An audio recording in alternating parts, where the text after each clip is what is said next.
Selamat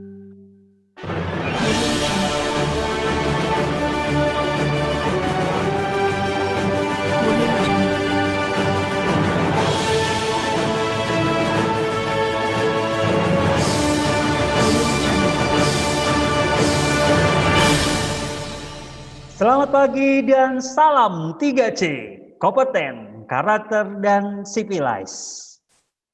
Dengan penuh rasa syukur dan bangga, mari bersama kita panjatkan kehadirat Tuhan yang Maha Kasih. Karena pagi ini bersama Civita Akademika SMPK Santa Maria Satu Malang senantiasa dianugerahkan rahmat kesehatan. Dan secara istimewa pada pagi hari ini kita akan bersama belajar dari seorang maestro seni yang mengharumkan nama bangsa melalui karya-karyanya yang membanggakan.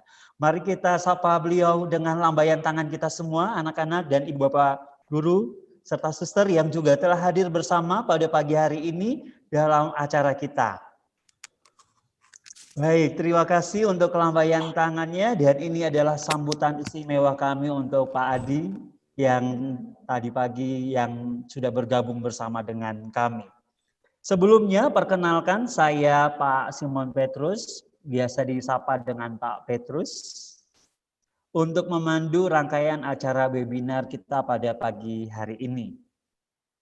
Mengawal untuk menyapa pertama-tama kepada Kepala Sekolah SMPK Santa Maria Satu Malang, Suster M. Fortunata, SPM M. Hum. Kita dengar suaranya dulu. Selamat pagi, Suster.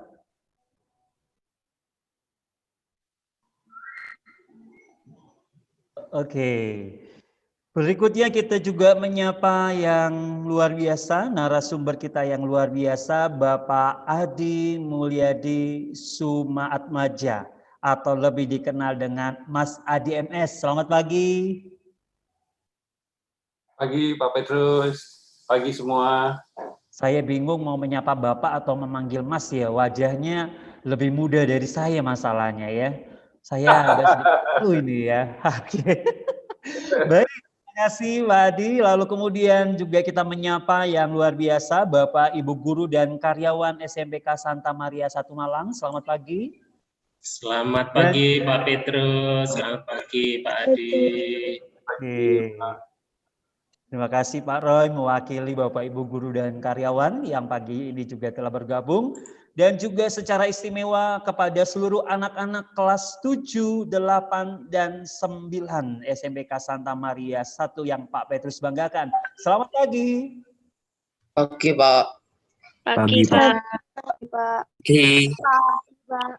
Oke, Pagi, selamat Pak. pagi semuanya. Dan yang tidak lupa juga kami menyapa seluruh keluarga besar SMPK Santa Maria Satu Malang, para orang tua atau wali murid, para alumni, dan semua orang yang pada saat ini juga mengikuti acara kita melalui channel YouTube sekolah.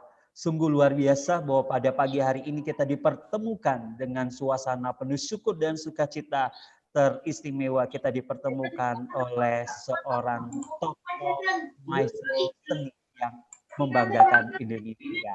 Luar biasa.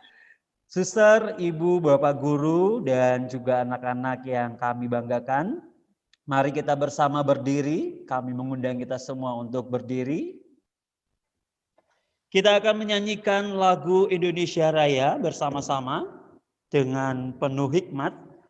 Dan kami mohon izin kepada Bapak Adi MS untuk menggunakan iringan musik orkestra yang pernah Bapak pimpin dengan lagu Indonesia Raya.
Oke, kami mohon maaf ada kesalahan teknis. Mari bersama-sama kita menyanyikan lagu Indonesia Raya bersama-sama.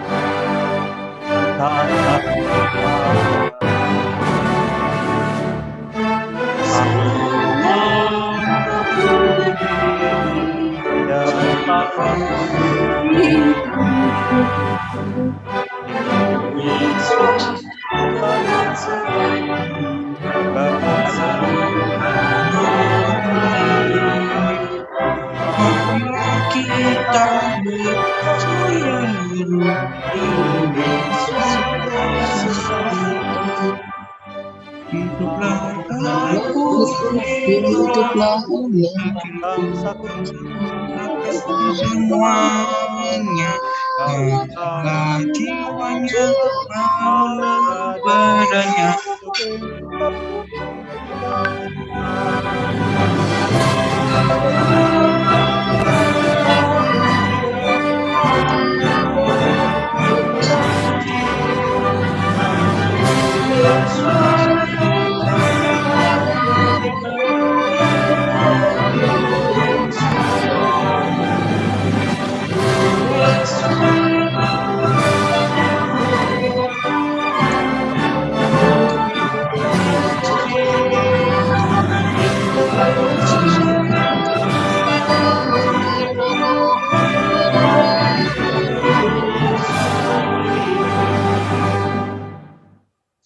Dipersilakan untuk duduk kembali.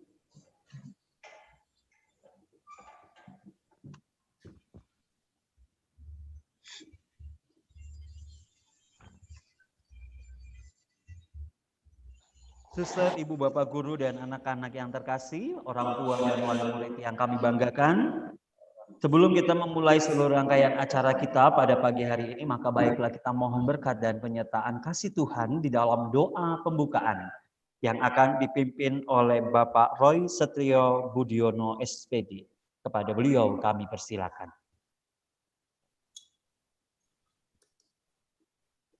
Terima kasih Pak Petrus. Selamat pagi semuanya, selamat pagi Pak Adi. Saya akan memimpin doa pada pagi hari ini untuk mengawali webinar pada pagi hari ini dengan cara Katolik. Kita siapkan hati dan pikiran kita untuk mohon berkat Tuhan pada pagi hari ini. Dalam nama Bapa dan Putra dan Roh Kudus, amin. Allah pencipta langit dan bumi, sungguh besar kasih-Mu kepada kami, sehingga pada hari ini kami keluarga besar SMPK Santa Maria 1 Malang boleh berjumpa, boleh belajar dengan Bapak Adi MS yang merupakan anak bangsa, di mana beliau adalah sebagai konduktor, komponis, arranger kebanggaan negara kami.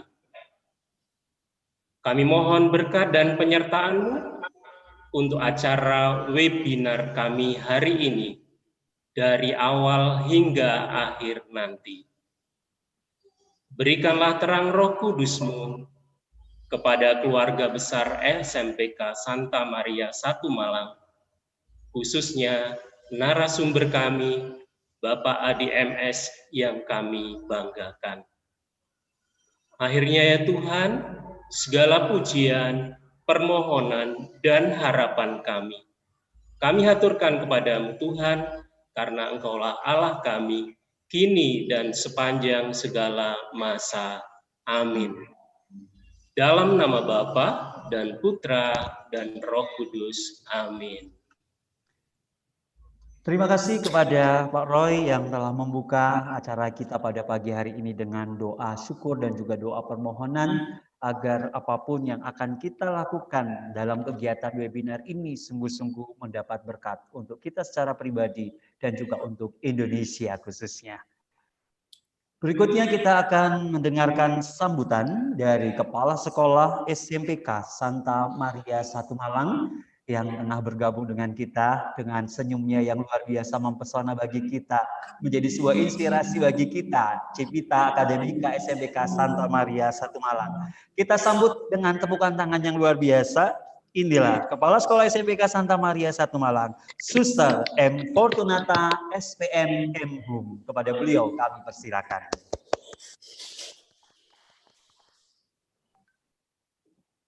Terima kasih Pak Petrus atas waktu yang diberikan.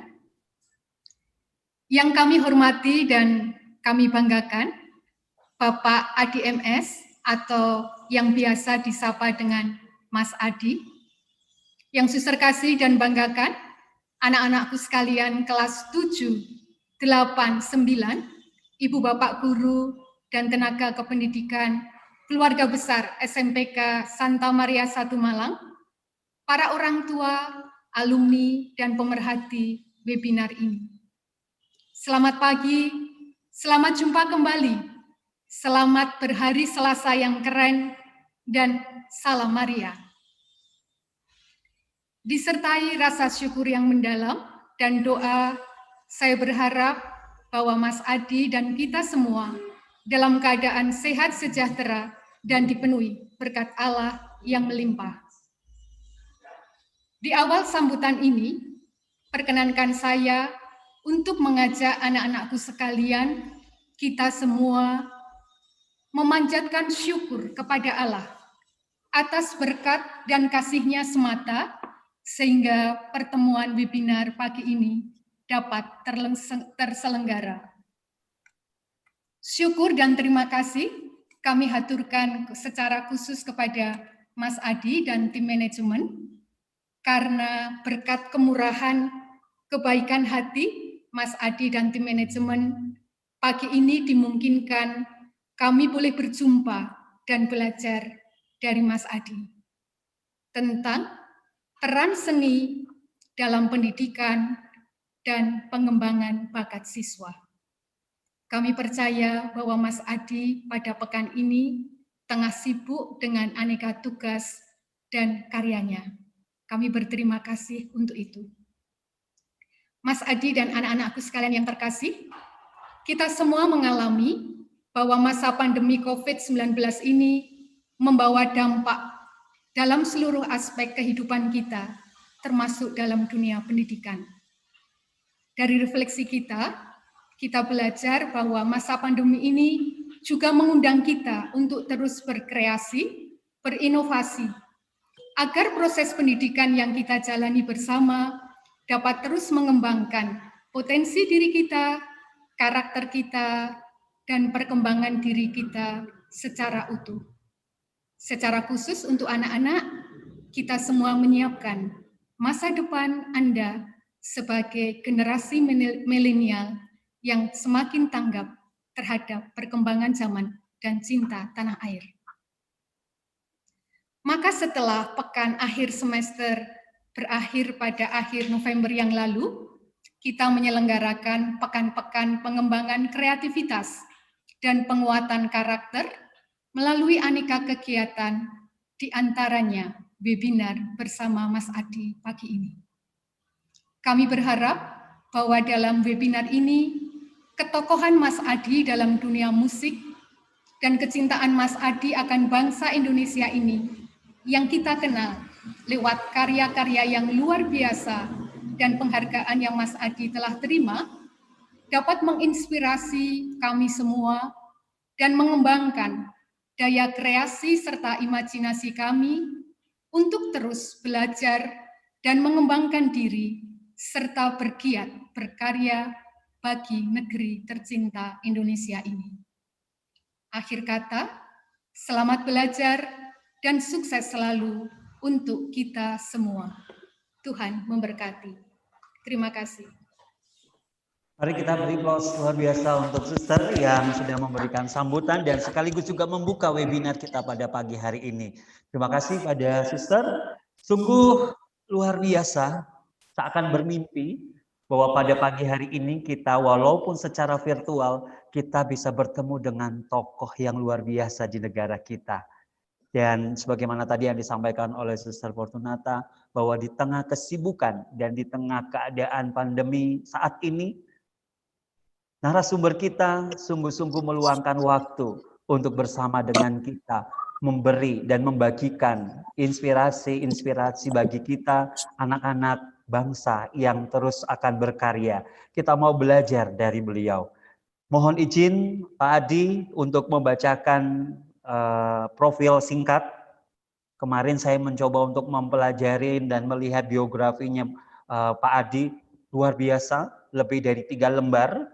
Maka saya tidak mungkin untuk membacakan semuanya. Saya mohon izin untuk menyampaikan beberapa hal yang saya tuliskan. Dan semoga yang saya sampaikan ini mewakili dari siapakah tokoh kita yang luar biasa ini. Baik, Adi Mulyadi Sumaatmaja atau biasa lebih dikenal dengan Adi MS.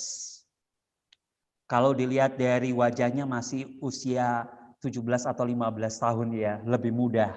Luar biasa. Ya, beliau adalah seorang konduktor orkestra di Indonesia. Beliau adalah salah satu pendiri Twilight Orchestra bersama dengan 2 rekan lainnya.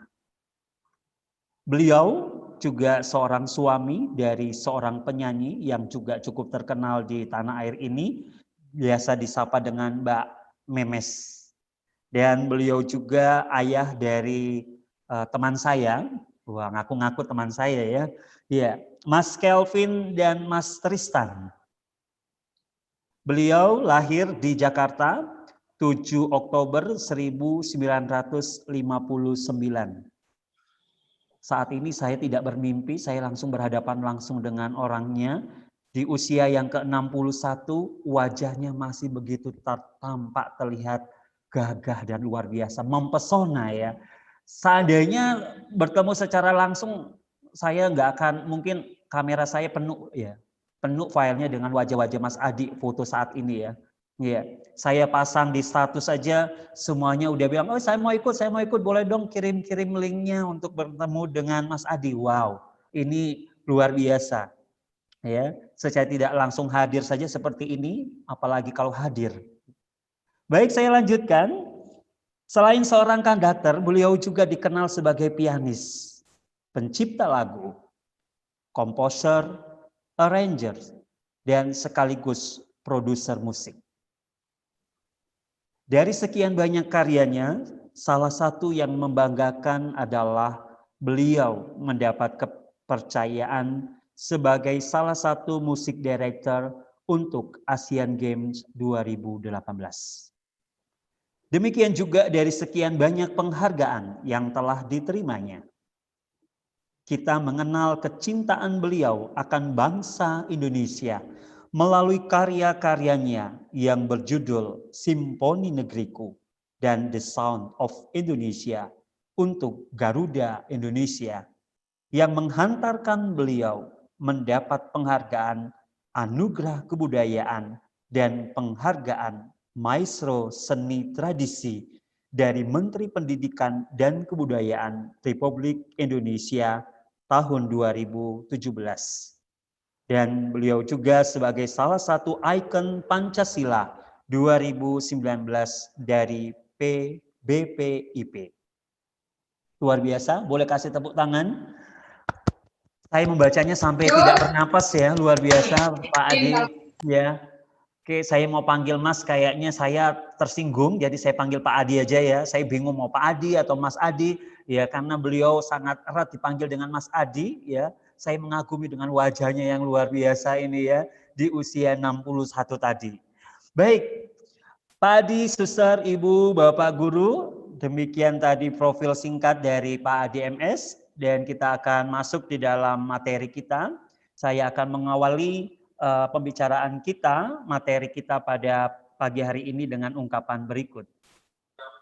Berbicara peran musik dalam kehidupan ternyata dapat menjadi alat untuk meningkatkan dan membantu perkembangan kemampuan pribadi dan juga dapat mengembangkan ekspresi jiwa, sikap apresiasi, dan dapat memberikan pengalaman dalam membentuk keharmonisan dengan kehidupan bersama orang lain dan alam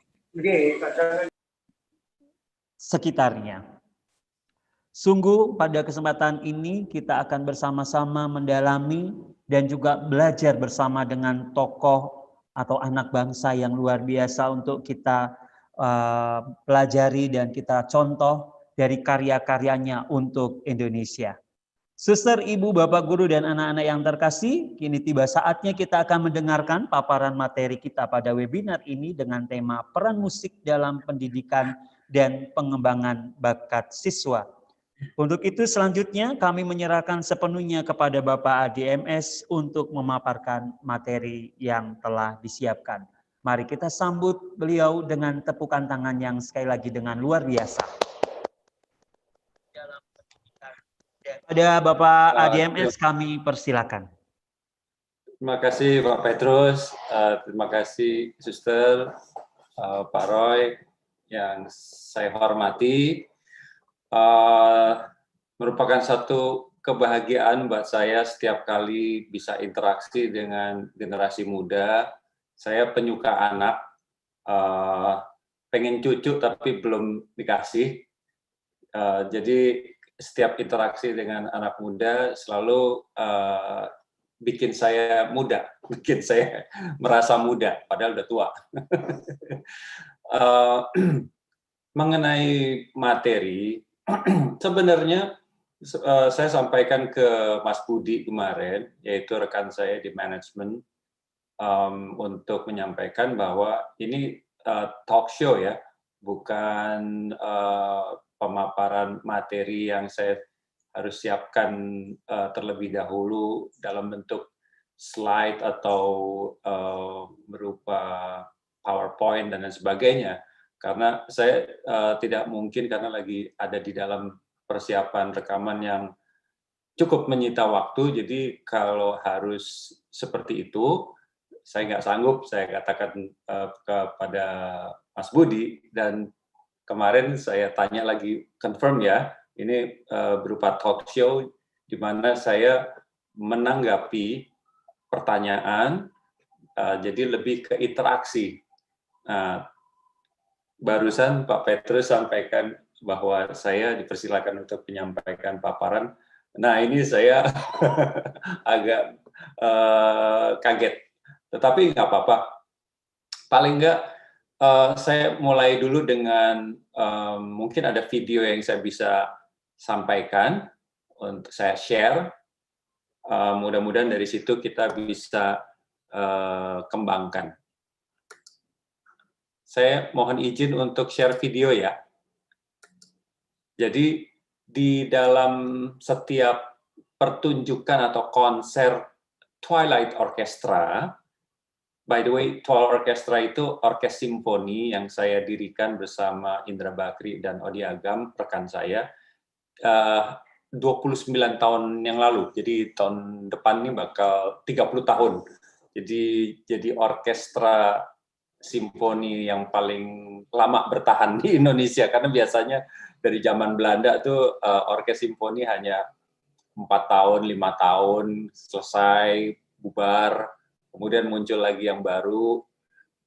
Di Twilight Orchestra juga di awalnya kami dapat cibiran macam-macam, paling cuma 2 bulan, setelah itu kembali lagi ke musik komersil gitu.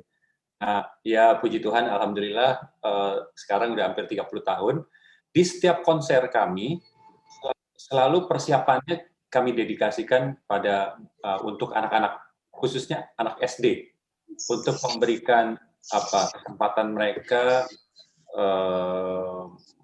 merasakan getaran atau keindahan musik simfonik, di mana dari situ bisa saja mereka tiba-tiba nanti di ujung jalan jadi musisi, atau tidak perlu jadi musisi, bisa jadi pengusaha atau apapun, tetapi yang punya apresiasi musik. Kadang-kadang itu jadi pemantik mereka untuk nah, karena itu biasanya kalau konsernya jam 8, jam 4 itu sore kami mengundang sekitar 1.000 anak-anak dari 10 sekolah yang berlainan. Nah, kemudian saya akan main 1 jam buat mereka dengan full tuxedo seperti mereka seperti penonton yang bayar gitu. Cuma bedanya kami komunikasi dengan anak-anak di saat itu. Setelah itu dikombinasikan dengan main konsep komunikasi. Seperti ini.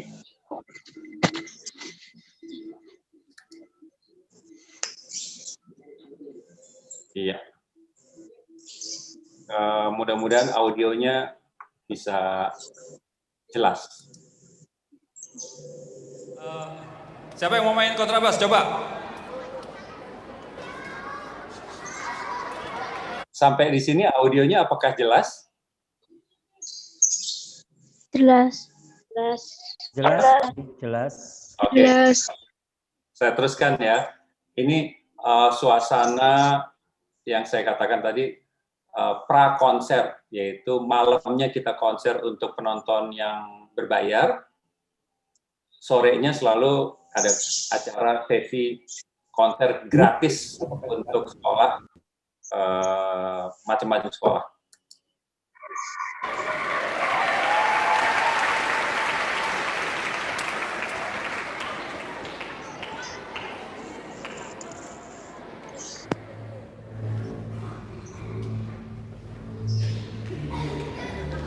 Wah, bisa ternyata. Ada yang mau coba main tuba? Ayo, siapa yang berani?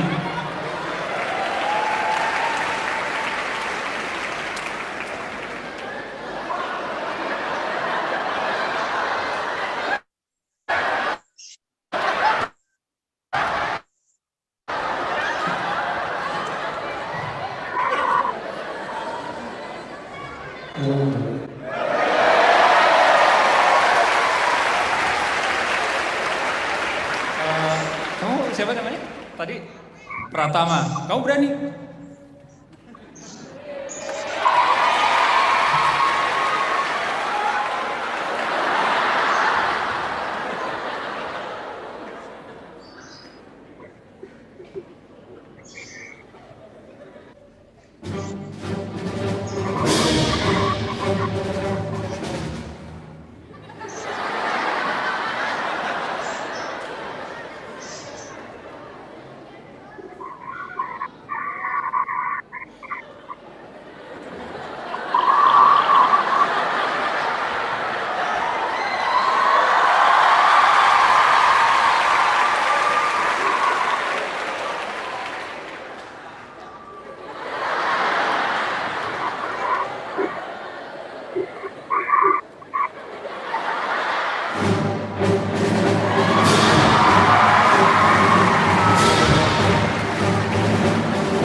Udah tahu lagunya kan?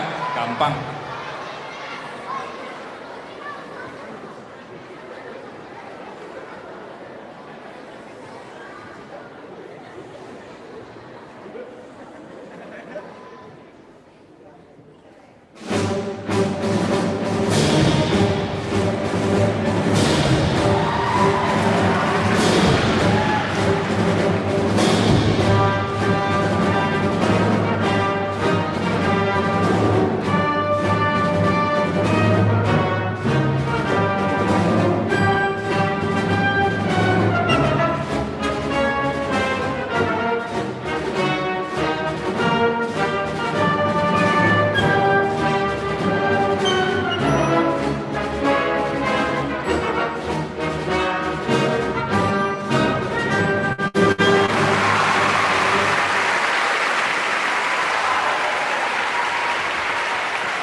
Ya, tadi jelas audionya jelas?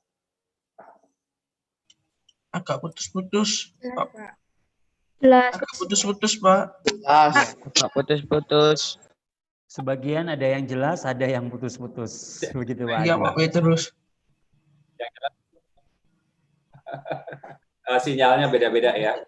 Oke, jadi itu kurang lebih gambaran apa namanya kegiatan yang kami lakukan setiap mau konser.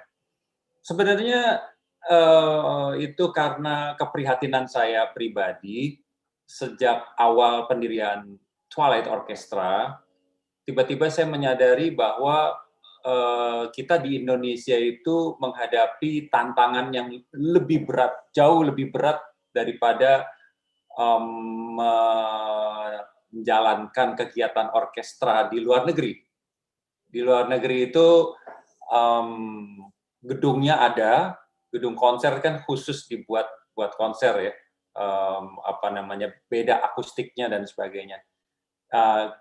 Di setiap negara maju itu satu kota minimum ada satu, ada beberapa yang beberapa gitu. Di Singapura aja ada 4 gitu. Kita satu pun nggak ada saat itu.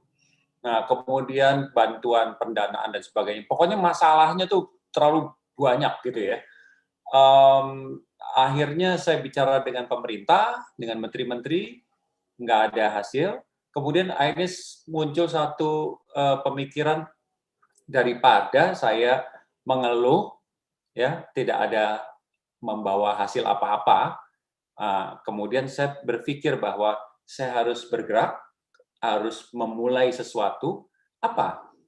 Saya pikir yang paling baik bagaimana supaya generasi berikutnya lebih baik daripada generasi saya gitu. Yaitu mulai perhatian ke anak-anak. Datanglah saya ke sekolah-sekolah, bikin kegiatan apresiasi musik, mendatangkan kelompok kecil, string ensemble misalnya, atau di konser kami undang sekolah dan lain sebagainya. Intinya harapannya semoga nantinya itu kita punya pejabat-pejabat yang tahu pentingnya musik bagi kehidupan. Jadi bukan berarti menonton konser, nekuni permainan instrumen kayak seperti biola dan sebagainya untuk menjadi musisi, belum tentu. Tapi musik, khususnya musik klasik, itu punya dampak positif bagi perkembangan karakter. Kalau tadi saya dengar bicara soal kompetensi karakter dan apalagi tadi civilized gitu ya. Civilized. Ada di musik klasik barat. Kenapa musik klasik barat? Kita bukan berarti menomorduakan musik tradisi kita. Kita bangga punya gamelan, musik-musik karawitan itu membanggakan. Orang bule-bule itu ke Bali itu mereka melihat gamelan itu eksotis dan demikian menarik sampai ada komponis Amerika yang mempelajari musik Bali tahun 37, Colin McVie, itu akhirnya membuat karya yang hebat sekali. Tapi kembali ke musik klasik barat itu di sini konteksnya dalam konteks sebagai alat pendidikan. Nah, muncul gagasan, muncul keinginan membujuk semua pihak untuk menghadirkan musik klasik di sekolah-sekolah. Kenapa? Simply nyontek bangsa-bangsa maju. Memang musik klasik barat berasal dari Eropa, ya kan?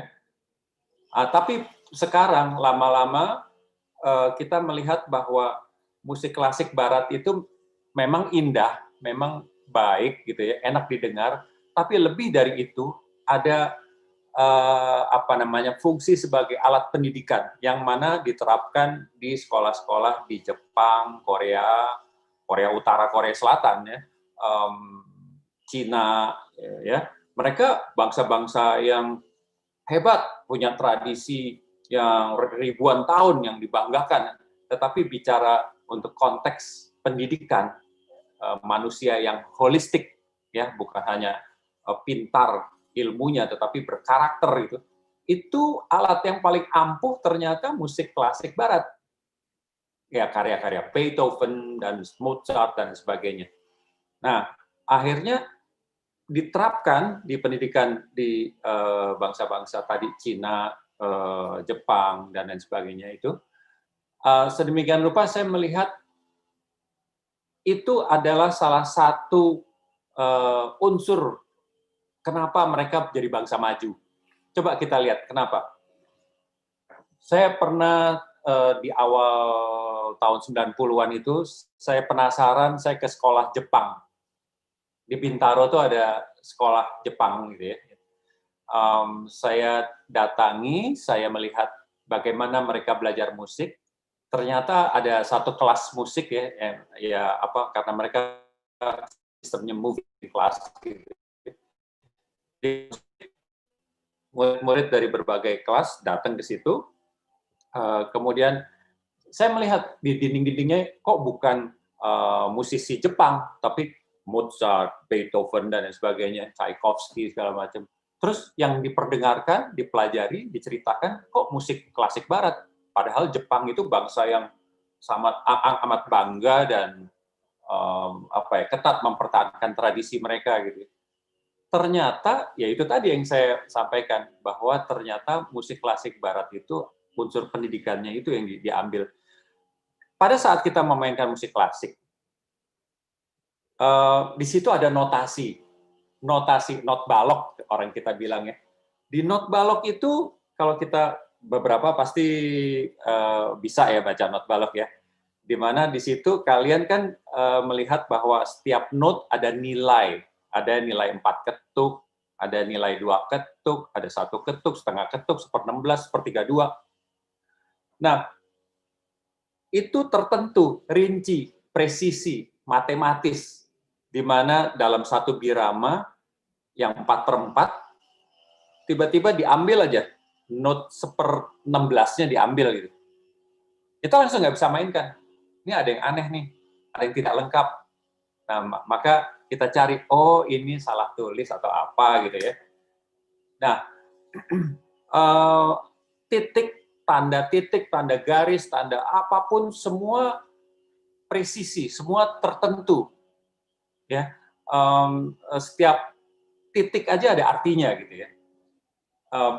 Beda dengan musik tradisi manapun di dunia ini, pada umumnya kan dimainkan dengan lebih kerasa gitu, tidak dengan notasi yang bisa dimainkan secara rinci turun temurun.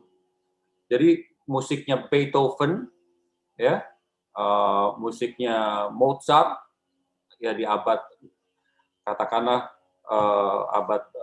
musik-musik di abad 19, abad 18 kita mainkan sekarang, kalau ada notasinya, ya kurang lebih sama. Yang beda mungkin karena teknologi instrumennya yang dulu kan belum semaju sekarang, jadi sekarang lebih bright dan sebagainya.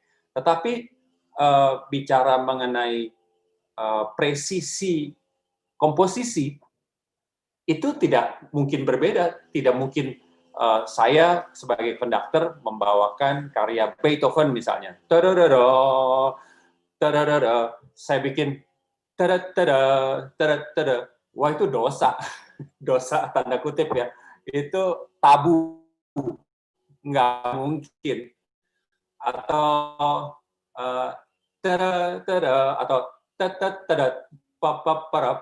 itu salah. Mesti tetap dengan notasi yang persis sama, tapi bedanya di interpretasi. Nah, ini wilayah kedua. Di musik klasik Barat itu mempertahankan keutuhan komposisi, bermain secara presisi, notnya matematis, tetapi pada saat dieksekusi, pada saat dimainkan, harus dengan imajinasi. Jadi otak kiri yang menggarap logika, presisi, hal-hal yang matematis, itu pada saat kita main musik itu dua-duanya bekerja. Otak kanan menggarap hal-hal yang imajinatif, yang abstrak, hal-hal yang mengenai estetika, mengenai indah atau buruk, bukan benar atau baik, benar atau salah kiri ya. Nah, itu ada kesempatan otak itu distimulir, digerakkan secara simultan. Pada saat anak-anak memainkan musik, mereka terbiasa untuk mengaktifkan otak kiri dan otak kanan secara simultan. Ini bukan kata saya, tapi kata ahli syaraf. Kata sana, kalau saya bukan dokter, bukan profesor, tapi saya nyontek penelitian-penelitian mereka. Kenapa kok bangsa-bangsa maju, industri maju itu manusianya bisa begitu presisi, begitu disiplin, terus begitu pintar, tapi imajinatif, kreatif, semuanya sama gitu ya. Jangan jadi bangsa yang pintar saja tetapi tidak disiplin. Wah, itu seperti apa? Nah, di dalam musik klasik, kembali ke sekolah Jepang tadi, itu kalau kita lihat di Jepang itu ya, sekolah-sekolah Jepang di Jepangnya ya, itu banyak sekali ada ensemble-ensemble, misalnya string orkestra atau simfoni, orkes simfoni di sekolah gitu ya. Ya tentunya tidak sesempurna orkes dewasa ya, tetapi memainkan musik dengan notasi yang not balok yang presisi secara berkelompok bersamaan itu sudah dimunculkan sejak dini, di mana di situ yang tadi saya katakan berimbangnya kegiatan otak kiri dan kanan. Pada saat bermain berkelompok ada lagi satu elemen yang perlu sekali dikembangkan sejak pembentukan karakter di usia dini, yaitu kebiasaan bekerja sama, kebiasaan berada dalam tim, jadi teamwork. Dalam teamwork kita nggak bisa jago sendiri, katakanlah kita lebih jago mainnya, lebih lancar mainnya daripada sebelah kita gitu ya. Kita nggak bisa main lebih cepat sedikit karena kita lebih menguasai daripada kanan yang masih mengejak bacanya. Kalau kita paksakan, hasil akhir teamwork akan runtuh. Penonton nggak dengar orkestra yang padu, yang solid, tetapi berantakan gitu. Karena apa? Ini ada yang lebih pinter, mainnya lebih cepat. Ini yang terbata-bata, mainnya terbata-bata, campur, wah, chaos. Nah, dalam orkes simfoni, dalam ensemble apapun, kita belajar untuk bekerja secara teamwork. Jadi saling menyesuaikan, saling mendorong, saling menolong sesama pemain. Tapi jadi mereka baca partitur yang sama, di mana harus dimainkan secara rinci, presisi, tetapi juga harus harmonis, artinya sesama pemain tidak saling mendahului gitu, katakanlah sederhananya ya, semua solid, cepat sama-sama, makin perlahan makin sama-sama gitu. Tapi pada saat yang bersamaan mereka semua harus menjadi terbiasa melihat konduktor, melihat pemimpin, dilatih kepatuhan. Bagaimana kalau kita disiplin membaca partitur secara betul, kemudian memainkannya secara teamwork gitu ya, tapi juga dengan satu arahan. Ya, bayangkan kalau orkes besar tanpa konduktor, di partitur memang tertulis cepat atau allegro gitu ya, atau adagio pelan gitu ya. Tapi kan orang beda-beda. Kalau saya katakan coba tepuk tangan dengan cepat, ada yang ini udah cepat, wah itu masih lambat, ini cepat begini nih. Beda-beda. Kata cepat itu beda-beda.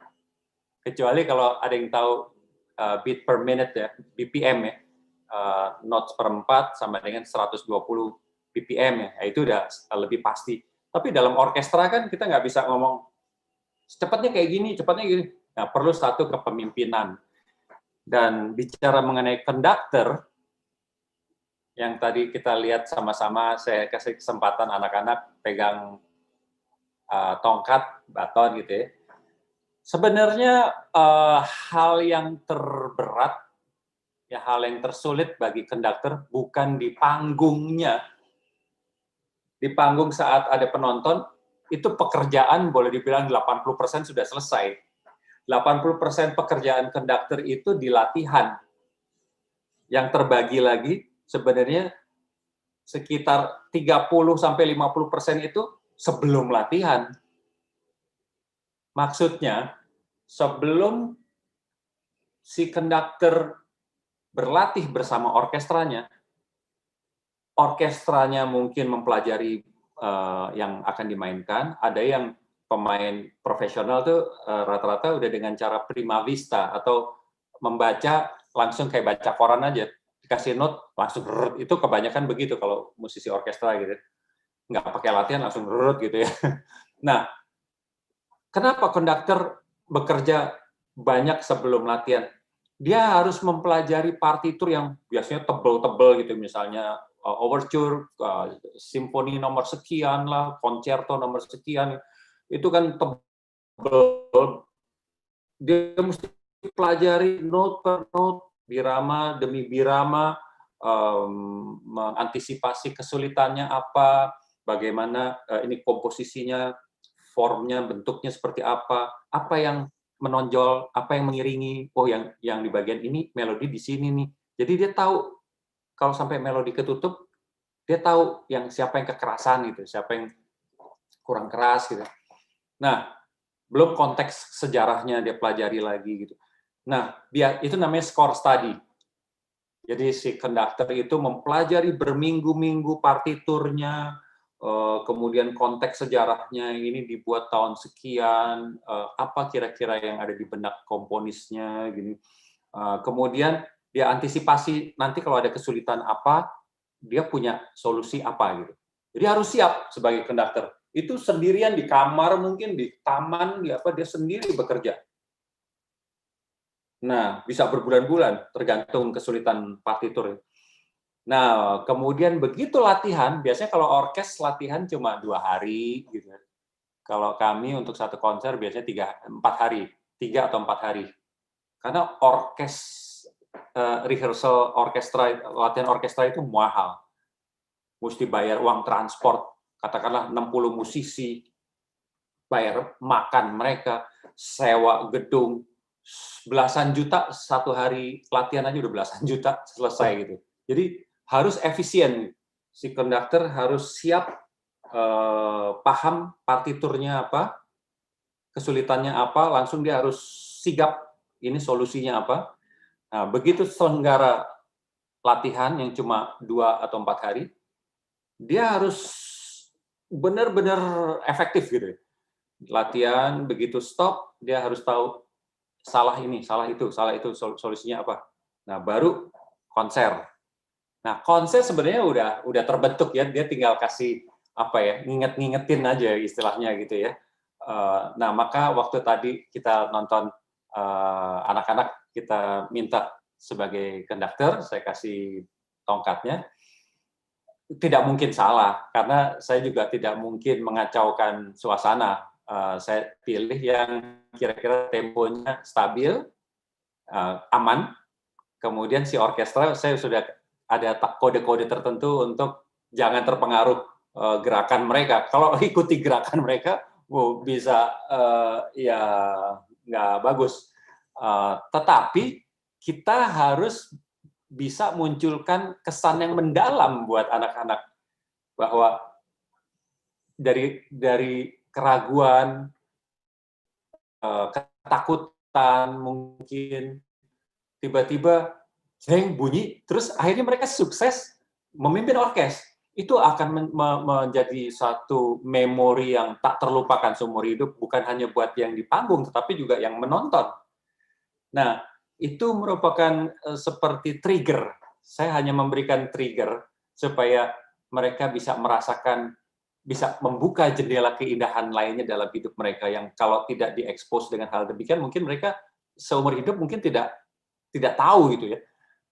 Nah, setelah mereka tergetar gitu, saya pengen belajar ini, bisa akhirnya mudah-mudahan mereka akhirnya belajar atau paling tidak mereka tahu indahnya saja gitu ya.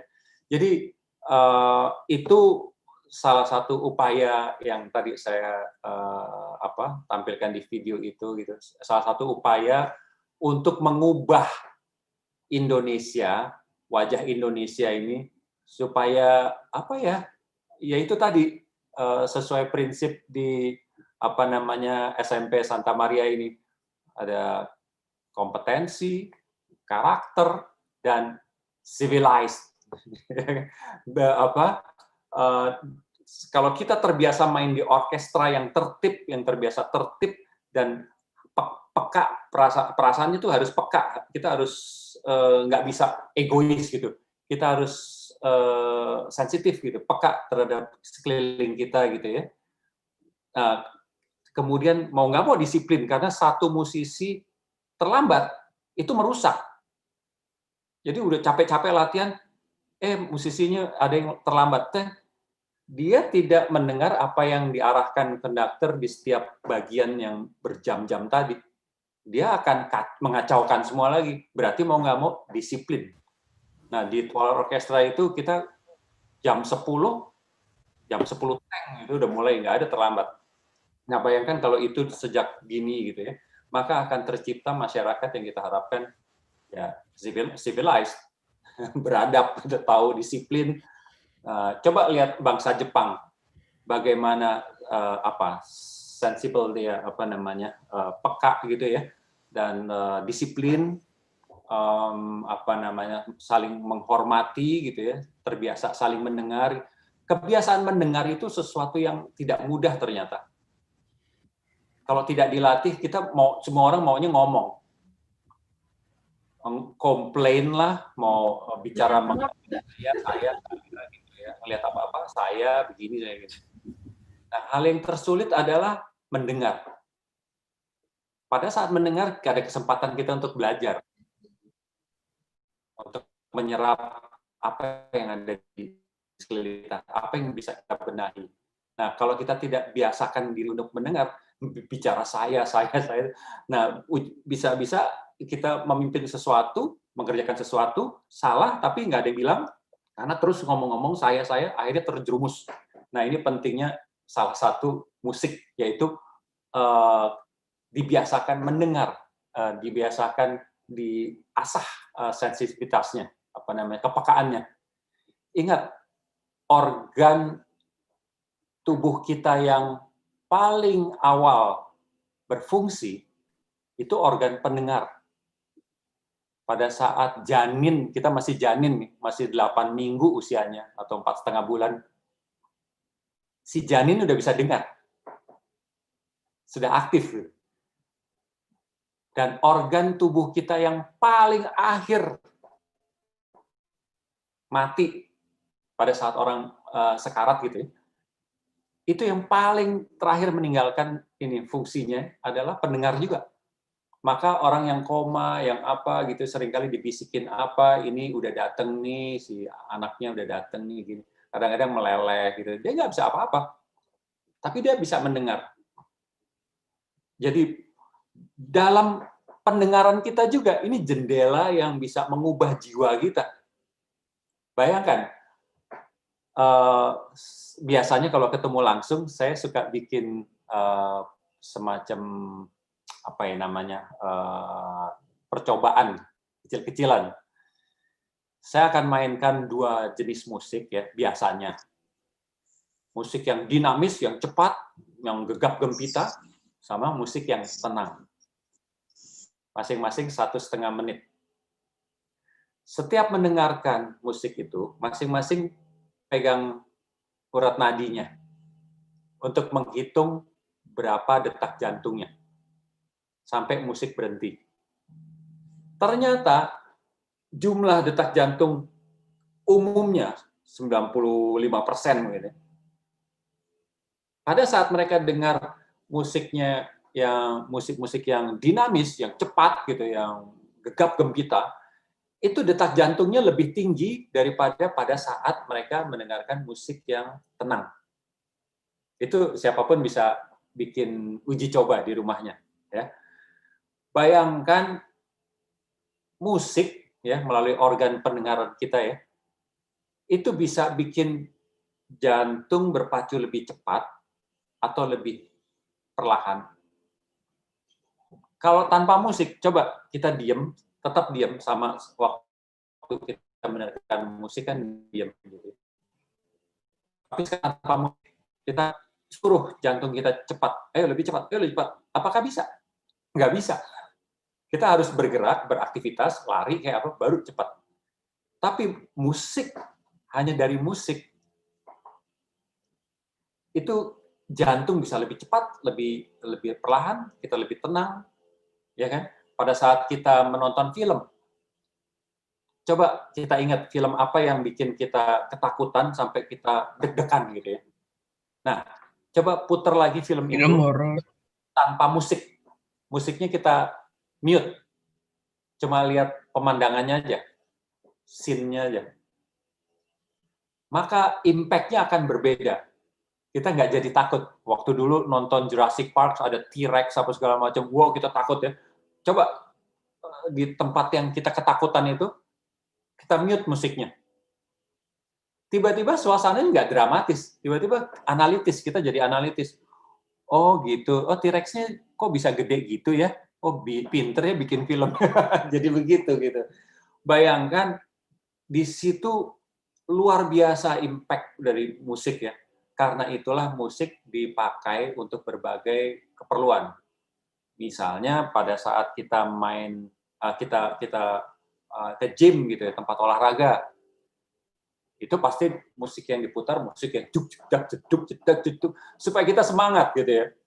Bayangkan kalau sampai gym, sampai fitness center, kita malas karena musiknya tenang gitu ya.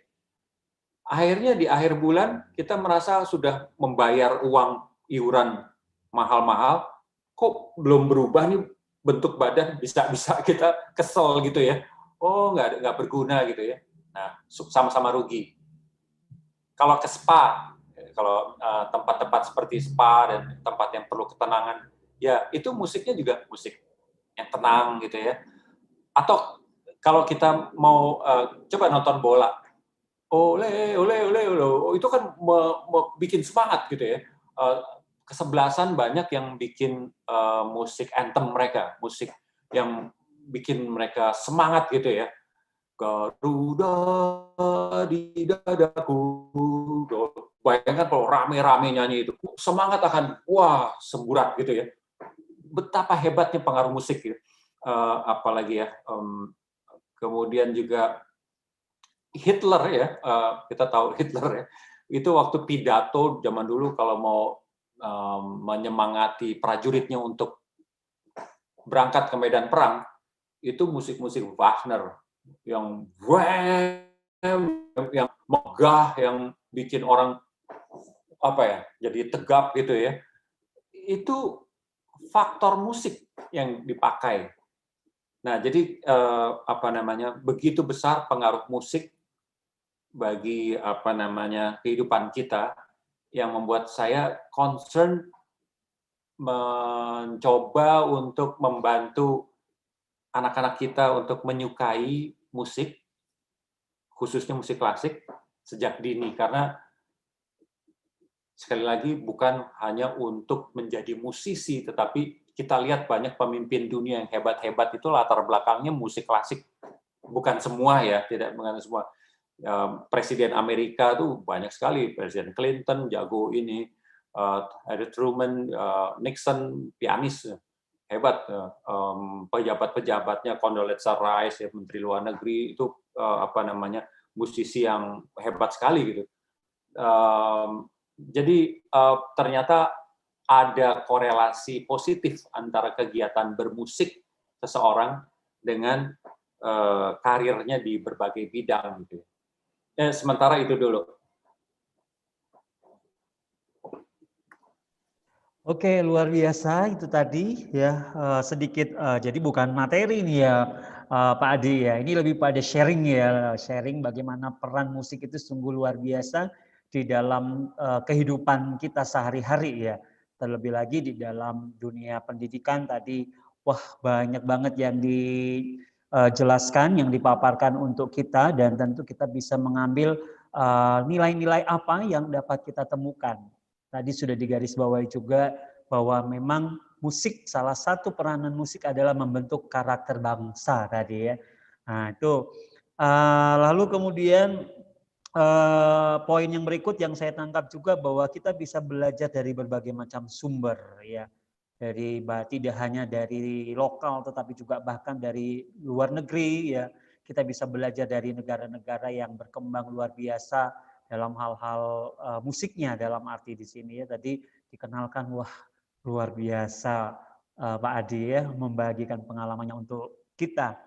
Lalu kemudian dalam membangun sebuah orkestra tadi memang tidak terlepas dari yang namanya kerjasama tadi. Nah ini sangat luar biasa untuk kita. Lalu kemudian ada juga kedisiplinan. Nah kedisiplinan untuk mengatur waktu dari berbagai banyak orang ya. Kalau boleh tahu Pak Adi, jumlah orkestranya itu ada berapa ya anggotanya Pak Adi? Kalau sekali konser? Bergantung ya, tergantung kebutuhan. Kalau konser yang untuk ditonton artinya konser berbayar gitu ya, biasanya 70 orang. Tetapi lebih sering kita main dengan format yang lebih kecil karena seringkali kita bukan main untuk konser yang penonton yang beli tiket, tetapi untuk satu perusahaan, satu institusi yang bayar kita untuk main di ulang tahun mereka atau di acara nasional mereka gitu ya, di mana budgetnya pasti terbatas gitu. Ya, bisa aja 40 orang atau bahkan kadang-kadang 30 orang gitu. Wah, semoga kita bisa mengundang kehadiran Pak Adi ya di ulang tahun sekolah kita nih ya. Wah, luar biasa nih kalau ini bisa terjadi ya. Pak Adi bisa nggak, mau nggak diundang oleh SMPK Santa Maria 1 untuk tampil tunjukin ini konsernya di sekolah kita nih? Saya agak sering dulu di Surabaya di beberapa sekolah di sana ya. Biasanya kadang-kadang pernah dengan orkes kita ya, dari Jakarta, kemudian bikin kegiatan bersama, kolaborasi dengan teman-teman atau siswa-siswa yang bisa main alat musik. Tapi juga beberapa kali di Surabaya juga dengan sekolah-sekolah yang mereka punya orkes kecil ya, tentunya bukan orkes simfoni yang lengkap ya. Ada biolanya, tapi kontrabas ya tentunya nggak ada yang main. Nah, kita lengkapi dengan musisi profesional untuk misalnya French horn yang kayak keong itu yang ajaib. Kalau misalnya anak sekolah bisa main itu tuh ajaib, memang langka dan sulit gitu. Nggak apa-apa di beberapa occasion gitu ya. Untuk instrumen yang langka itu yang tidak mungkin ada di sekolah, nah kita hire mereka dari luar, profesional, melengkapi, demikian pula sehingga akhirnya saya memimpin orkes sekolahan yang orang taunya ya sekolah itu gitu. Senang-senang aja sih kalau ada waktunya pas. Oke, kalau Pak Adi senang apalagi kita ya, pasti kita tambah senang dia bisa langsung nonton langsung gitu ya. Baik, terima kasih Mbak Adi. Suster, Ibu, Bapak Guru, kita langsung masuk dalam sesi ini ya, sesi yang ditunggu-tunggu ya, karena ini sifatnya tadi dikatakan oleh Pak Adi adalah ya dalam sesi talk show lah ini ya, kita buat dalam talk show aja. Mungkin ada yang mau bertanya nih. Nah, kita langsung mau bertanya langsung dengan beliau yang luar biasa, tadi sudah menceritakan pengalamannya bagi kita. Mungkin ada hal-hal yang ingin kita ketahui lebih dalam. Nah, baik dari Bapak Ibu Guru atau juga dari siswa-siswi sendiri yang pada pagi hari ini sungguh luar biasa, setia ya mengikuti webinar kita pada hari ini. Nah, sebelum bertanya, kita membiasakan diri untuk mengucapkan terima kasih terlebih dahulu, lalu kemudian memperkenalkan diri, menyebutkan nama dan kelas serta nomor absen, lalu kemudian baru mengajukan pertanyaan kepada Pak Adi MS ya. Lalu kemudian jangan lupa kita juga mengakhiri dengan ucapan terima kasih. Baik, Pak Petrus beri kesempatan nih. Nah, Pak Petrus sudah banyak nih pertanyaan-pertanyaannya, tapi Pak Petrus mau tunggu anak-anak atau dari ibu bapak guru yang mungkin mau bertanya langsung nih. Wah, kesempatan ini nggak datang 2 kali loh ya.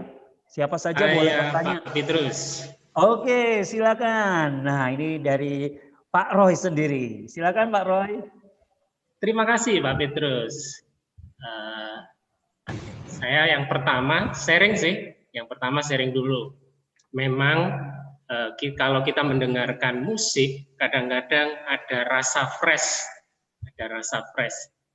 Seperti kita habis berenang, atau habis nge-gym, atau habis ya bersepeda gitu. Apalagi kalau suara soundnya itu mendukung, stereo gitu. Asik banget sehingga membuat kita fresh. Nah, yang kedua nih, ada pertanyaan kepada Pak Adi MS. Apa sih Pak kiat-kiat? Apakah karena musik sehingga Pak Adi MS ini kelihatannya muda, padahal usianya 62. Saya sendiri Pak Adi 51. Saya guru matematika nih Pak Adi. Saya guru matematika. Saya suka musik juga. Pengagum Pak Adi MS. Oke, terima kasih. Terima kasih Pak Roy atas pertanyaan yang luar biasa. Senyumnya itu 11-12 dengan Pak Adi loh ya ternyata. Iya. Oke, baik silakan langsung ditanggapi aja oleh Pak Adi. Sebenarnya kalau ditanya rahasianya nggak ada rahasia ya. Itu saya selalu bilang yang di atas yang atur gitu ya. Karena ya ada beberapa kebiasaan yang saya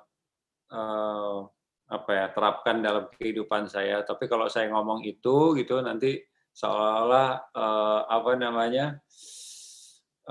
seperti orang yang lupa diri sebenarnya kalau sehebat-hebat kita menjaga makanan, tertib hidup segala macam. Kalau yang di atas pengen selesai hari ini ya selesai aja, tiba-tiba saya kena sakit apa gitu. Jadi suka takut ngomong rahasia, padahal nggak ada rahasia. Paling ya saya tertib tidur Pak. Jadi saya selalu 8 jam.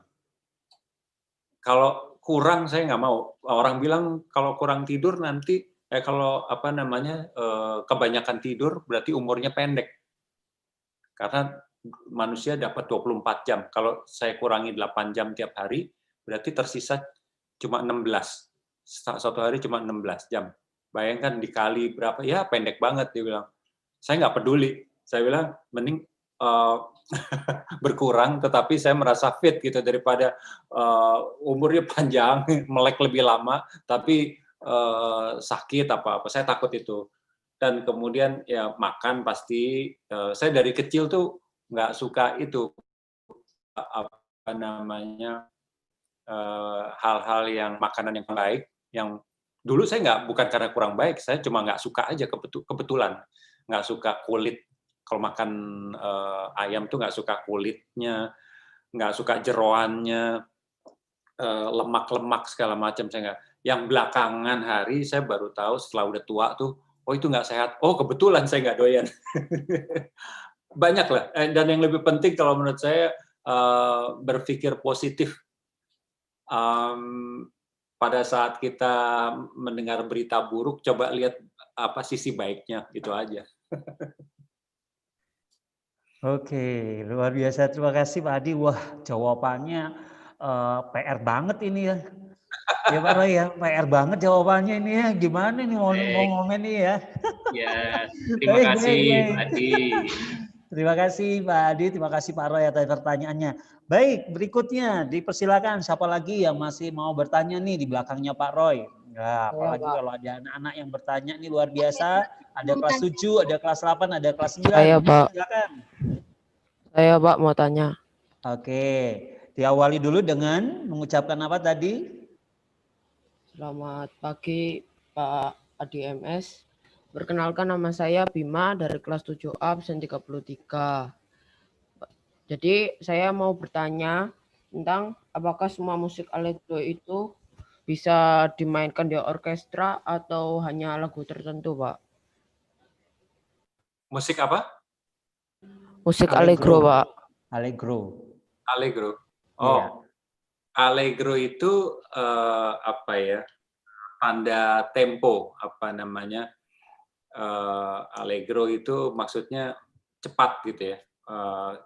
Pada saat kita baca partitur itu pasti ada note-nya ya, informasi note-nya. Note apa yang kita harus mainkan, nada apa yang harus kita nyanyikan. Tapi juga ada irama. Dimainkan dengan seperti apa, dengan irama seperti apa gitu. Misalnya ta-ta-ta-ta, itu bisa nada itu dimainkan dengan irama tada-tada atau tada atau da-da-da-da. Note-nya sama, iramanya berbeda. Nah, tempo pasti juga diindikasikan di awal dari partitur. Tempo tuh ada allegro untuk cepat gitu ya. Untuk kalau lambat ada adagio gitu. Kalau sedang moderato, andante gitu ya. Kalau tulisan allegro da misalnya kayak gitu ya. Kalau adagio da misalnya gitu ya. Begitu kurang lebih. Terima kasih, Pak. Sama. Oke, terima kasih Bima, pertanyaannya luar biasa, udah dijawab sama Pak Adi langsung ya. Permisi, Pak. Oke.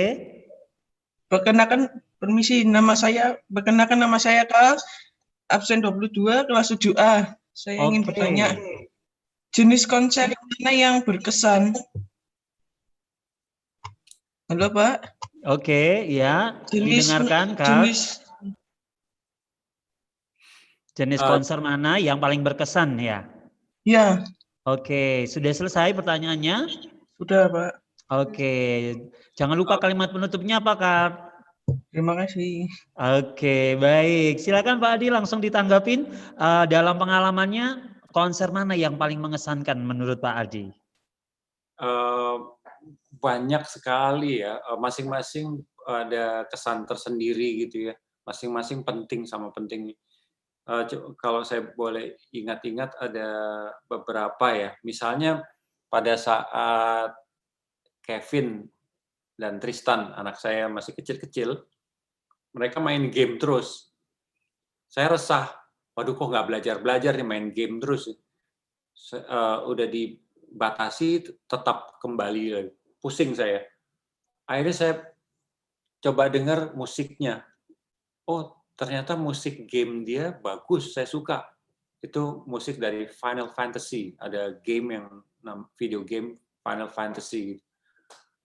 Terus udah di situ akhirnya saya komunikasi dengan anak saya, jadi dekat. Yang tadinya pusing, takut, akhirnya saya join.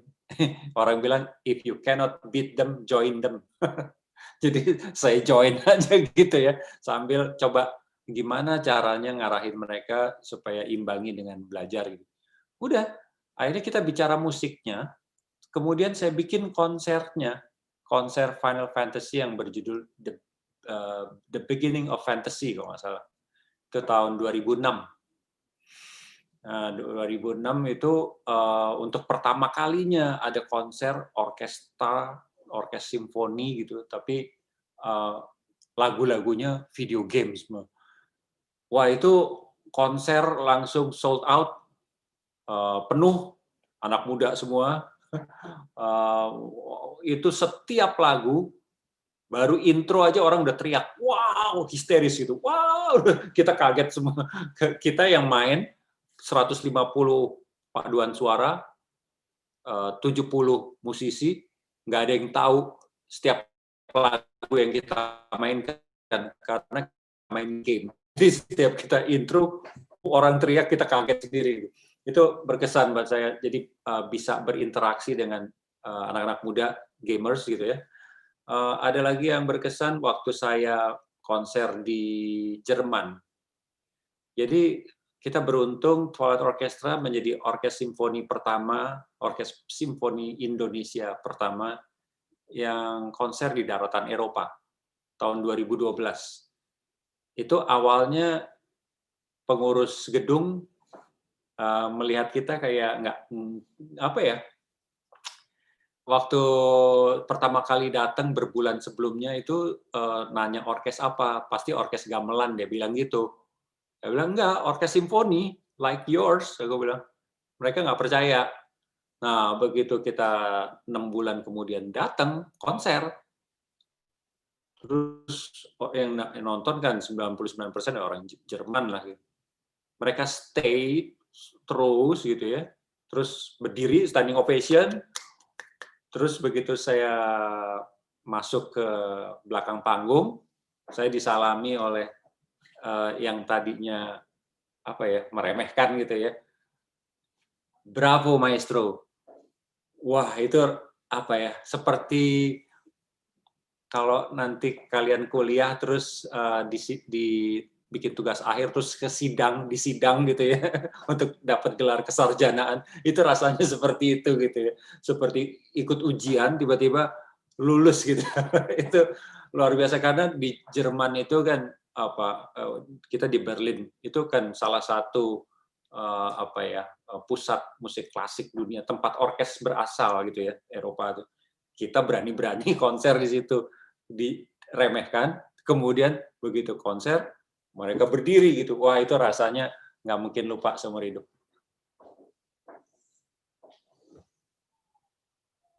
Oke, baik. Dari ceritanya semuanya berkesan deh ya, Pak Adi ya. Jadi, Kart, itu tadi penjelasan dari Pak Adi luar biasa. Pertanyaannya bagus, Kart ya. Nah, masih saya buka satu pertanyaan lagi nih untuk Saya, anak Pak. putri nih. Saya, Mungkin. Pak. Oh, Saya, banyak Pak. yang bertanya Saya, Pak. ya. Oke. Yuk, silakan langsung memperkenalkan namanya dulu. Ganes Adi, Pak, yang anu. Oke, silakan Ganes. Oke, perkenalkan nama saya Ganes. Saya ingin bertanya kepada Pak Adi. Pak Adi kan dituntut memiliki pengetahuan yang luas tentang berbagai macam jenis musik. Kira-kira Pak Adi, apakah ada jenis musik yang kurang disukai? Dan apa itu? Dan jenis musik apa ya? Nah, Kak, sebelumnya terima kasih. Oke, pertanyaan yang luar biasa nih ya. Wah, langsung bisa dijawab mungkin langsung dari Pak Adi, dipersilakan. Jujur, sebagai manusia pasti punya preferensi, suka dan tidak suka, pasti ada lah. Tapi karena pekerjaan saya sebagai konduktor, sebagai ranger, musisi lah gitu ya, saya harus bisa mendapatkan keindahan dari setiap musik yang saya hadapi gitu. Jadi seringkali ya orang jadi dalam musik itu bisa ada kesombongan. Misalnya orang kadang-kadang menganggap musik yang dia sukai, misalnya jazz gitu. Saya suka jazz, apalagi saya bisa main jazz gitu. Kadang-kadang menganggap musik lain, pop misalnya atau klasik, payah nih, nggak nyampe, belum level. Saya dong. Nah, musisi klasik kadang-kadang punya arogansi juga gitu ya. Karena mungkin belajarnya lama dan sulit gitu, jadi begitu menguasai, kadang-kadang muncul kesombongan genre gitu ya. Wah, saya musisi klasik. Nah, kalau saya melihat bahwa tiap genre itu, mau klasik, mau apa itu, pasti punya kesulitan tersendiri, dan orang yang jago di musik klasik disuruh main musik country, mungkin diketawain orang penggemar musik country karena nggak bakal dapat misalnya. Karena tiap genre punya tingkat kesulitan tersendiri, punya keindahan yang tersendiri ya. Kita nggak bisa remehkan gitu. Di musik pop misalnya, di awal itu, awal karir saya, sebenarnya saya sukanya musik klasik dari SMP. By the way, saya mulai belajar musik terlambat. Baru kelas 1 SMP saya mulai belajar musik, latihan piano. Orang-orang, apalagi kayak Mozart sekelas itu, udah umur 4 tahun udah menciptakan lagu. Kalau saya terlambat banget. Jadi saya sejak itu SMP belajar piano dan saya suka musik klasik, hanya klasik. Terus SMA pengennya klasik, tapi waduh, nggak punya teman kalau saya klasik. Akhirnya saya gimana saya supaya bisa bergaul, teman-teman suka musik rock, ya udah saya pelajari musik Deep Purple, musik Led Zeppelin segala macam zaman itu. Udah saya pelajari, saya ikut ngeband supaya bergaul gitu. Nah, begitu lulus SMA, saya ingin jadi musisi. Meskipun dilarang orang tua, tapi saya bersikeras jadi musisi. Gimana caranya supaya orang tua senang? Saya harus buktikan bahwa dari musik saya bisa makan, saya bisa cari nafkah. Nah, saat itu kalau jadi musisi yang klasik, simfoni, orkestra, wah makin susah saat itu ya. Wah, apa yang bisa? Udah pop. Nah, akhirnya saya coba gali musik pop ya. Musiknya Carpenters, Barry Manilow, dan apa yang kedengaran easy listening. Pas saya bongkar, saya analisa, wah, tiap musik tuh punya tingkat kesulitan tersendiri, dan musik pop, ada yang musik pop yang jelek, ada yang bagus. Ternyata banyak yang bagus. Musik country ada yang bagus, ada yang jelek. Cari yang bagus, kita pelajari, kita bongkar, kita bedah, kita analisa, kita pelajari, dapat ilmu. Jadi itu kembali ke yang mana yang paling nggak suka. Ada, tapi saya nggak mau ngomong. Saya mendingan ngomong yang enak-enak, yang positif, yang saya suka. Oke, luar biasa tuh anak-anak ya, contoh yang luar biasa tuh berpikir positif pasti akan mendapat proses pembelajaran di dalamnya. Setuju ya Pak Adi ya? Oke, baik. Karena waktu kita sudah menjelang akhir ya, sebagai kata penutup kami mohon kesediaan Pak ADMS untuk memberikan sedikit pesan inspirasi nih untuk anak-anak SMBK Santa Maria 1 Malang agar tetap mencintai melalui musik, terus mencintai NKRI ini. Mungkin ada pesan-pesan khusus nih untuk kita semuanya. Dipersilakan Pak Adi. Ya, intinya kalau saya prinsip hidup itu cuma sekali. Sayang hidup sekali yang singkat ini kita isi dengan hal-hal negatif ya. Negatif tuh apa? Kebencian, rasa iri, dengki, putus asa. Kita hidup sekali. Kita diberi pilihan mau hidup bahagia atau hidup penuh misery, penuh kesedihan. Ya kalau saya dari awal milih bahagia. Cari bidang yang membahagiakan kita. Maka saya waktu itu ada yang pengen kuliah kedokteran, arsitektur, dan lain-lain. Itu semua baik. Arah hidup kesana kesini banyak baiknya. Tapi yang waktu itu aku tanyakan kepada diri sendiri, bidang apa yang membahagiakan saya? Akhirnya ya udah saya ketemukan saat itu musik. Yang ya jalan panjang akhirnya untuk pembuktian bahwa dari musik saya bisa hidup gitu ya. Tapi karena kita melakukan dengan bahagia, ada aja tuh jalan. Ya, jadi pesan saya lakukan hal yang membahagiakan dalam hidup kamu. Ya tentunya harus dengar arahan orang tua, guru itu tetap karena mereka lebih punya pengalaman banyak sekali. Orang bilang you don't have to invent the wheels. Kamu nggak harus menjadi penemu roda. Roda udah ditemukan. Bikin mobilnya, mobil yang unik, bukan rodanya gitu ya. Jadi ngapain kita buang-buang waktu, jatuh bangun untuk hal yang udah dialami orang tua dan guru. Dengar mereka, oh kalau begini nanti bahayanya begitu. Nah dengar. Nah kemudian dari situ kita coba bentuk hidup kita dengan kebahagiaan. Dan satu hal yang terakhir mengenai NKRI tadi disebut Pak Petrus, itu saya maaf nih, jangan bosan adik-adik ya untuk bicara soal kebangsaan. Karena yang kita nikmati sekarang, kita bisa Zoom seperti ini nih, itu tidak terbayangkan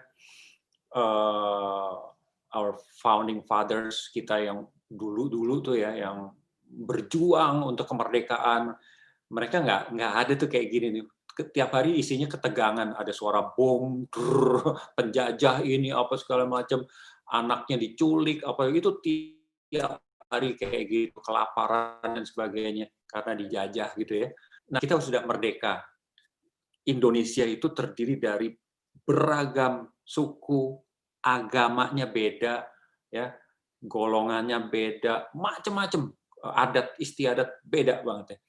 Nah, tapi kita Indonesia terlahir udah berbeda, kecuali kalau kita awalnya sama, terus masuk pendatang. Ini enggak, kita bukan pendatang. Semua tuh beragam agama, beragam suku ini ada, terus bersepakat untuk jadi NKRI. Dan dengan Pancasila kita bisa bertahan sampai detik ini. Nah, sekarang ini nih sedang kita digoda kiri kanan yang pengen memenangkan golongannya sendiri gitu ya. Apalagi dengan ada main gadget gini ya. Itu kita terpapar macam-macam yang bukan di Indonesia aja, dari belahan dunia lainnya gitu.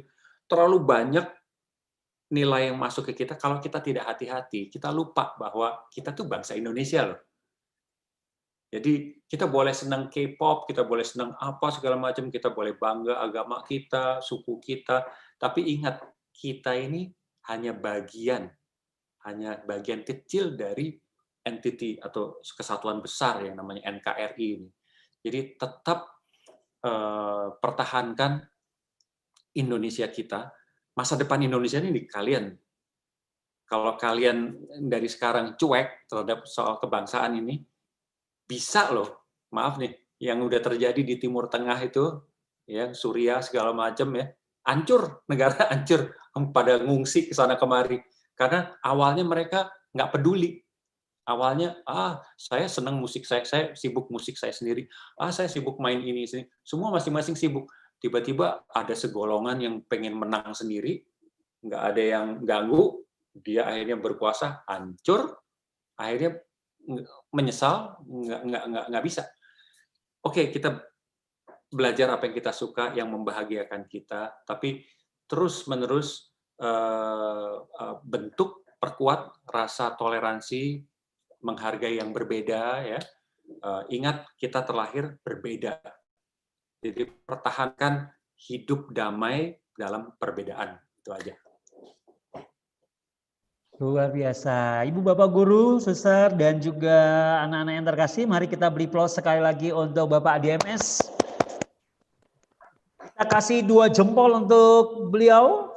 Wah, digoyang-goyang jempolnya. Dan kita juga kasih jempol untuk diri kita masing-masing. Oke, luar biasa. Demikian seluruh rangkaian acara kita ya, dengan pesan inspiratif yang disampaikan oleh Pak ADMS, semoga menjadi peneguhan dan kekuatan bagi kita sebagai generasi-generasi bangsa khususnya ya, untuk senantiasa membahagiakan hidup dan tetap mempertahankan kesatuan negara kita Republik Indonesia. Oke, baik, sejenak sebelum kita mengakhiri dengan doa penutup, kita mohon kesediaan Pak ADMS ya untuk berfoto bersama dulu. Kami mohon izin untuk mengambil foto bersama yang akan dilakukan oleh Pak Abi, rekan saya yang sudah bersiap. Mari kita mengaktifkan semua kamera kita akan mengambil foto bersama-sama dalam webinar pada pagi hari ini. Pada Pak Abi kami persilakan. Oke, terima kasih Pak Petrus. Iya, ini semuanya sudah dinyalakan kameranya? Ayo dinyalakan kameranya, karena di sini ada 4 slide. Ya, karena di sini ada 4 slide, jadi nanti senyumnya agak lama ya. Oke, kita di slide yang pertama dulu. Senyum, nggak tahu ya kalian di slide yang mana. Coba senyum aja, 1, 2, 3. Oke, slide yang pertama sudah. Slide yang kedua, 1, 2, 3. Oke, nice. Slide yang kedua sudah. Slide yang ketiga, senyum semuanya. 1, 2, 3. Oke, nice. Dan slide yang terakhir. Oke, 1, 2, 3. Nice, terima kasih semuanya. Baik, terima kasih Pak Dwi yang sudah memandu kita untuk berfoto bersama sebagai dokumentasi untuk kegiatan webinar pada hari ini. Selanjutnya kita akan tutup kegiatan kita dengan doa penutup yang akan kembali dipimpin oleh Bapak Roy Setio Budiono SPD. Kami persilakan. Baik, terima kasih Pak Petrus, terima kasih Pak Adi. Mari kita tutup rangkaian webinar pada pagi hari ini dengan mohon berkat Tuhan. Dalam nama Bapa dan Putra dan Roh Kudus, amin. Allah sumber kehidupan, sungguh besar kasih-Mu kepada kami semua, sehingga pada hari ini kami boleh belajar seni musik dalam kehidupan kami bersama Bapak Adi MS.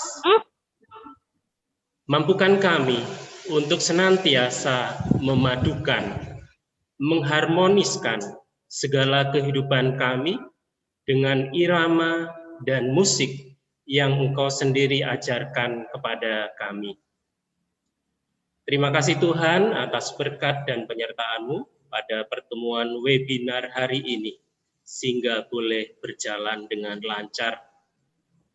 Berikanlah rahmat kesehatan dan kesejahteraan kepada kami semua, khususnya narasumber kami, Bapak Adi MS, beserta keluarganya. Tuhan, semua harapan, permohonan, dan doa kami haturkan kepada-Mu Tuhan, karena Engkaulah Tuhan kami sepanjang segala masa. Amin. Dalam nama Bapa dan Putra dan Roh Kudus. Amin. Terima kasih Pak Roy yang sudah menutup kegiatan kita dengan doa bersama. Suster, Pak Adi, Bapak Ibu guru, anak-anak, orang tua, alumni, dan semua saja yang telah nonton bersama di channel YouTube sekolah kita. Demikian seluruh rangkaian webinar pada hari ini dengan topik peran musik dalam pendidikan dan pengembangan bakat siswa. Semoga apa yang telah disampaikan oleh Bapak ADMS sungguh-sungguh memberikan semangat kita untuk terus berkarya dalam mengembangkan talenta-talenta yang kita miliki dengan kreatif, inovatif, dan mandiri. Terima kasih sekali lagi kami ucapkan kepada Bapak ADMS yang dengan luar biasa memberikan waktunya dan kesetiaannya untuk bersama dengan kami dalam kegiatan webinar pada hari ini. Dan juga kepada Civita Akademika SMPK Santa Maria 1 Malang yang telah berpartisipasi dalam kegiatan ini. Kita bertemu dalam kegiatan-kegiatan kita selanjutnya. Selamat pagi dan salam 3C. Mari kita serukan 3C kita.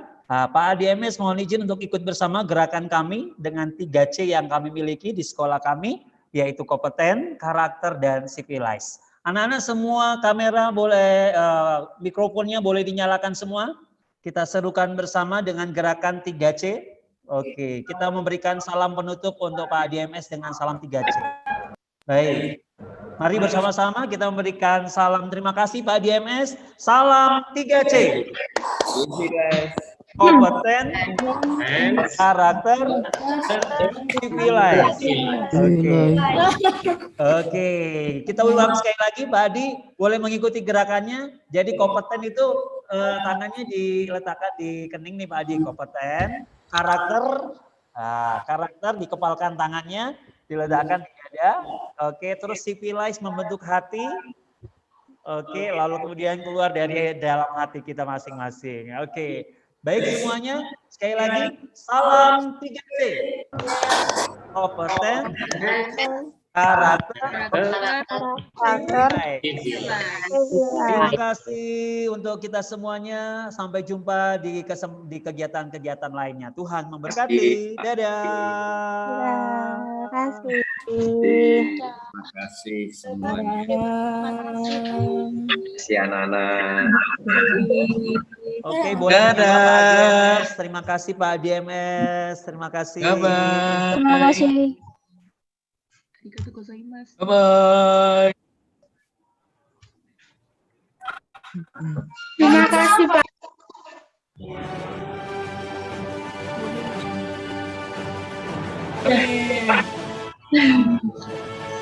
Rekoleksi.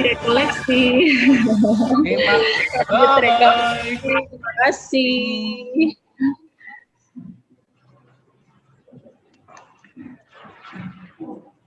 Berarti pakai keluar.